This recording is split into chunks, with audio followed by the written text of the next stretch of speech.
May I come in, sir? आइए। नमस्ते sir. नमस्ते सर। बैठिए। Thank you sir. Yamini, yes sir. क्या अर्थ होता है आपके नाम का? सर इसका अर्थ है रात्रि। रात्रि। अच्छा, बहुत अच्छी बात है। तो आपको दिन से ज्यादा रात्रि पसंद है? सर दिन ज़्यादा पसंद है। दिन ज्यादा पसंद है, तो नाम में और काम में विरोधाभास है। सर दिन ज़्यादा प्रोडक्टिव होता है, इसलिए मुझे ज़्यादा अच्छा। तो ऐसा नहीं, दिन ज्यादा प्रोडक्टिव होता है तो उसके लिए जो योजनाएं हैं, जो कार्य योजना, वो शांति से रात के समय बनाई जा सकती हैं।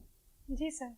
हो सकता है। Yes sir. Yamini, yes management क्या होता है? मैनेजमेंट सर, मैनेजमेंट किसी भी चीज़ को प्री प्लान करके हम क्या करना चाहते हैं उसको प्री डिज़ाइन करना कि क्या काम हम फ्यूचर में जो करने वाले हैं उसको किस तरीके से करेंगे, उसकी एक योजना बनाना होता है। साथ में उसका एग्जीक्यूशन भी शामिल होता है और साथ में वो काम कितना एफर्टलेसली या इफेक्टिवली किया गया है उसे चेक करना भी होता है और करेक्टिव एक्शंस भी लिए जाते हैं इसमें। करेक्टिव एक्शन भी लिए जाते हैं। पूर्ण प्रतियोगिता और अपूर्ण प्रतियोगिता या एकाधिकार में क्या डिफरेंस होता है? सर पूर्ण प्रतियोगिता में जो प्रोडक्ट होता है सर, वो सभी फॉर्म्स का एक जैसा होता है और बहुत सारी फॉर्म्स इसमें पार्टिसिपेट करती है। और सर जो एकाधिकार होता है उसमें किसी भी प्रोडक्ट के एक ही जो सेलर होते हैं वो एक ही होते हैं, पूरे मार्केट पे उन्हीं का कंट्रोल होता है। पूर्ण प्रतियोगिता तो खुली रहती है, लेकिन कभी मार्केट की दशाएं ऐसी बन जाती हैं कि उसमें एकाधिकार आने लगता है। जैसे इस समय अगर टेलीकम्युनिकेशन के फील्ड में देखा जाए तो जियो लगभग एकाधिकार की स्थिति में पहुंचने वाला है। तो क्या सरकार की तरफ से ऐसा क्या किया जाता है कि पूर्ण प्रतियोगिता जिस मार्केट में है, ठीक है, वहां पे एकाधिकार ना पनपने पाए, इसके लिए भी कोई प्रोविजंस है? सॉरी सर, इस बारे में जानकारी। बिजनेस क्या होता है बता सकती हैं क्या? What is business? Sir business कोई भी ऐसा माध्यम जिससे हम सेल या परचेज करके पैसा कमा सकते हैं, वो बिजनेस होता है। वो बिजनेस, उसमें से सर्विसेज प्रोडक्ट दोनों का बिजनेस शामिल होता है। अच्छा। इस समय हमारी फाइनेंस मिनिस्टर कौन है? सर इंडिया के हाँ, श्रीमती निर्मला सीतारमण मैडम। निर्मला सीतारमण मैडम। अच्छा। हमारा जो फाइनेंशियल ईयर होता है कब से कब तक होता है? सर फाइनेंशियल ईयर 1 अप्रैल से स्टार्ट होता है, 31 मार्च को एंड होता है। अभी जो हमारे यहाँ टैक्स सिस्टम है, यस सर। ठीक है, इसमें 2 प्रकार के टैक्स होते हैं, एक डायरेक्ट होता है, एक इनडायरेक्ट टैक्स होता है। तो हमारे यहाँ जो सबसे ज्यादा योगदान किसका होता है? डायरेक्ट टैक्स का होता है या इनडायरेक्ट टैक्स का होता है? सर मैं श्योर नहीं, बट सर शायद इनकम टैक्स का, सर डायरेक्ट टैक्स का ज़्यादा योगदान है। डायरेक्ट टैक्स का ज्यादा होता है। कारपोरेट टैक्स क्या होता है?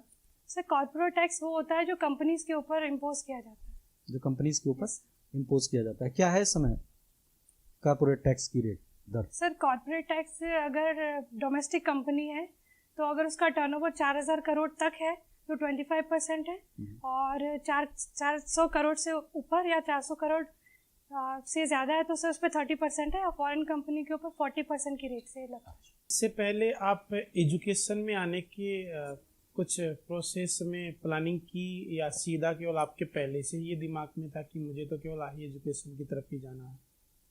सर हायर एजुकेशन का सर ऐसा स्पेसिफिक नहीं था। सर मुझे शिक्षा से लगाव है शुरू से, चाहे वो स्कूली शिक्षा हो या कॉलेज शिक्षा। बट सर कुछ परिस्थितियाँ ऐसी थी तो मैं बीएड नहीं कर पाई, तो फिर मैं कॉलेज एजुकेशन। आप 2017 में पीजी किया है आपने? यस।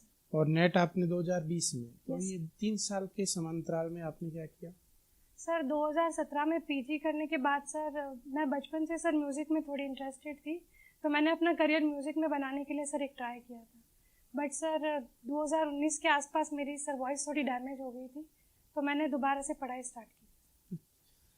तो अभी आप हाई एजुकेशन में जा रहे हो। आजकल ज़माने में देखा जाए तो ऑनलाइन एजुकेशन को बढ़ावा मिल रहा है। आप मुझे इस ऑनलाइन एजुकेशन के 3 नुकसान बताइए। सर ऑनलाइन एजुकेशन के सर बहुत सारे सकारात्मक पहलू है और साथ में कुछ नकारात्मक पहलू भी है। जैसे सर अगर ऑनलाइन एजुकेशन की रीच देखी जाए तो बहुत ज़्यादा है, बट सर कई जगह ऐसी भी है जहाँ पर टेक्नोलॉजी इतनी पहुँची नहीं, तो सर वहाँ पर इसकी रीच कम पड़ जाती है। दूसरा कारण? और सर प्रैक्टिकल सब्जेक्ट्स जैसे होते हैं उनको समझने के लिए ऑनलाइन एजुकेशन इतना हेल्पफुल नहीं रहता है। क्रिप्टो करेंसी के बारे में क्या जानते हो? सर क्रिप्टो करेंसी एक डिजिटल करेंसी है जो सर ब्लॉकचेन के ऊपर ऑपरेट करती है। क्या ये लागू करनी चाहिए सुचारू रूप से? सही होगी या फायदेमंद होगी या नहीं होगी? सर अगर इसको टैक्स के बेनिफिट के अकॉर्डिंग देखा जाए तो सर गवर्नमेंट ने इस पे जो 30% टैक्स इम्पोज किया है तो इससे गवर्नमेंट को फ़ायदा होगा सर। तो इसके अकॉर्डिंग देखा जाए मेरा तो लास्ट क्वेश्चन, जीएसटी के बारे में क्या जानते हो? सर जीएसटी एक इनडायरेक्ट टैक्स है जिसको 1 जुलाई 2017 में लागू किया गया था। और सर इसकी मुख्य विशेषता ये है कि ये कैस्केडिंग इफेक्ट को हटाता है और सिर्फ डेस्टिनेशन पर ही टैक्स लगाता है। कितनी स्केल में है? सर इसकी 5 रेट्स है, 0%, 5%, 12%, 18 एंड 28%। सोल्वेंसी रेशियो और लिक्विडिटी रेशियो में क्या डिफरेंस है? Sir solvency ratio long term solvency को शो करते हैं और liquidity ratio short term solvency को शो करते हैं। लिक्विडिटी रेशियो में एक क्विक रेशियो होता है। यस क्या होता है? सर क्विक रेशियो बताता है कि हमारे पास कितनी क्विक एसेट्स है क्विक लाइबिलिटीज की तुलना में। रेशियो एनालिसिस के कुछ एडवांटेजेस होते हैं, कुछ बता सकते हैं कौन कौन से एडवांटेज हैं? यस सर, रेशियो एनालिसिस में सर हम फाइनेंशियल अकाउंटिंग का जो डेटा होता है उसे कंसाइज वे में ज़्यादा एनालिटिकल वे में प्रेजेंट कर सकते हैं। और सर हम कंपैरेटिव एनालिसिस भी कर सकते हैं दूसरी कंपनी के साथ में। और सर डेटा कंसाइज होता है तो फ्यूचर ट्रेंड एनालिसिस से रेशियो एनालिसिस में अगर कंपैरिजन करें कौन सा वाला बेटर होगा किस? सर रेशियो एनालिसिस मुझे लगता है सर बेटर होगा क्योंकि रेशियो एनालिसिस में बहुत सारे रेशियोज होते हैं तो अलग अलग एस्पेक्ट पे हम कंपनी को चेक कर सकते हैं। एक मैनेजमेंट अकाउंटिंग और एक फाइनेंशियल अकाउंटिंग, दोनों में डिफरेंस क्या है? सर मैनेजमेंट अकाउंटिंग का मेजर फोकस जो होता है वो इंटरनल स्टेक होल्डर्स के ऊपर होता है और वो पास्ट डेटा को यूज़ करती है फ्यूचर के लिए। और सर जो फाइनेंशियल अकाउंटिंग है उसमें मेजर फोकस एक्सटर्नल और इंटरनल दोनों स्टेक होल्डर्स पे होता है और फाइनेंशियल अकाउंटिंग पास्ट डेटा को रिप्रेजेंट करती है। इसमें कौन कौन से स्टेटमेंट बनाते हैं फाइनेंस में? सर फाइनेंशियल अकाउंटिंग में as per section 2 subsection 40 of companies act 2013 हम मेजरली 5 स्टेटमेंट्स बनाते हैं। फर्स्ट है बैलेंस शीट, दूसरा क्या इनकम। दिखाता है बैलेंस शीट अपन को? सर बैलेंस शीट किसी भी संस्था की वित्तीय स्थिति को दिखाता है एक पॉइंट ऑफ टाइम पर। कॉस्ट प्रभाव फंड फ्लो स्टेटमेंट होता है। Sir fund flow statement company law के अंदर कंपलसरी बनाना नहीं है। तो इसमें फंड क्या क्या होते हैं fund flow statement? Sir fund flow statement के अंदर फंड्स वर्किंग कैपिटल को प्रभावित करने वाली कोई भी ऐसी चीज़ जो वर्किंग कैपिटल पे इम्पैक्ट डालती है वो फंड्स के अंदर शामिल की जाती है। ऑपरेटिंग प्रॉफिट क्या फंड हो सकता है? सर ऑपरेटिंग प्रॉफिट फंड होता है। ड्यू पॉइंट चार्ट होता है मैनेजमेंट में। Yes sir. क्या होता है? सर ड्यू पॉइंट चार्ट में रिटर्न ऑन इक्विटी के ऊपर जो भी चीज़ें इम्पैक्ट डाल रही है उसके बारे में बताया जाता है। एक होता है कैपिटल स्ट्रक्चर, एक फाइनेंशियल स्ट्रक्चर, क्या होता है दोनों में अंतर? सर कैपिटल स्ट्रक्चर में एक संस्था में जितने भी लॉन्ग टर्म फंड्स हमने लगाए हैं उनके रेशियो को बताया जाता है।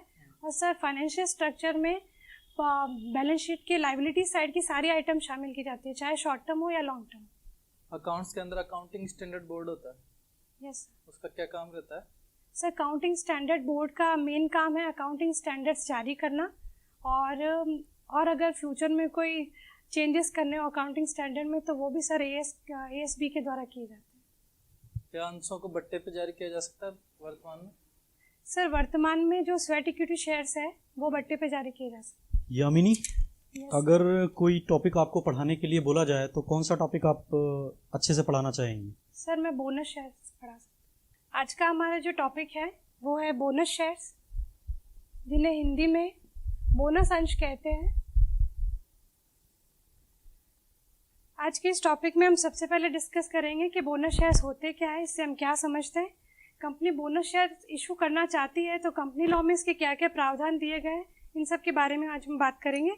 तो सबसे पहले हम समझते हैं कि बोनस शेयर्स का अर्थ क्या होता है।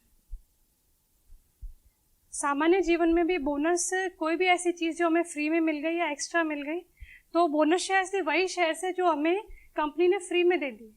तो बोनस शेयर्स के लिए शेयर होल्डर्स को कंपनी को कुछ भी पेमेंट करने की ज़रूरत नहीं होती। तो बोनस शेयर्स वो शेयर्स है जो कंपनी ने फ्री ऑफ कॉस्ट दे दी अपने शेयर होल्डर्स को और ये शेयर्स कंपनी अपने केवल एग्जिस्टिंग शेयर होल्डर्स को ही इशू करती है। तो ये एग्जिस्टिंग शेयर होल्डर्स को दिए जाते हैं।